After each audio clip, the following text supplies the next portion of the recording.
On December the 12th, Alabamians will elect a new senator to represent us between Doug Jones, the Democrat, and Roy Moore, the Republican.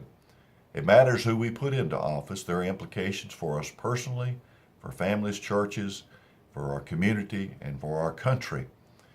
And I think it's important that we remind ourselves that these charges are disturbing against Roy Moore. I've wrestled with these.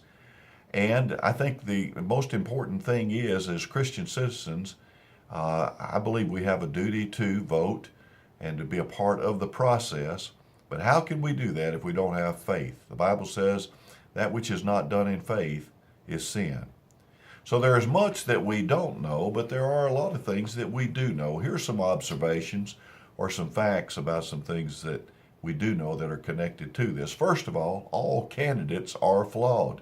In every election, whenever you cast a vote, we're always casting a vote for the lesser of two evils to some degree, because there is no one is perfect.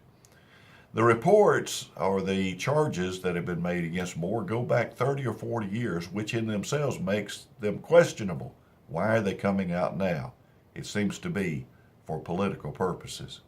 There's been no corroborating evidence in any of the individual cases that have alleged to be happened. In other words, these women have come forward, but there's no tangible evidence that they indeed did happen. How do you prove a negative of something you didn't do 30 or 40 years ago? And his wife has publicly supported him and defended him over this last week. In the 32 years that they have been married, there have been no other charges that have come out during that time, which seems to indicate that this has not been a pattern. It doesn't necessarily mean that it didn't happen, but it just hadn't happened over the last 32 years. And I think that's significant to note. Similar charges were made against President Trump during the presidential election, but since the election, those seem to have faded away, which seems to indicate that they were used for political purposes, and perhaps that is what is happening with Moore today. I'm reminded also that during the Republican runoff, that Moore did not resort to mudslinging or running a negative campaign, and I think that's worthy of noting also.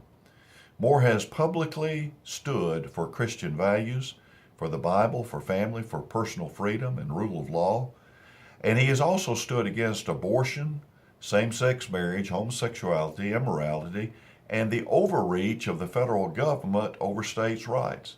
I think that's significant to note also. So as Christians, we're to stand for that which is right and against that which is evil. And I would encourage you to pray and vote your Christian convictions this December the 12th.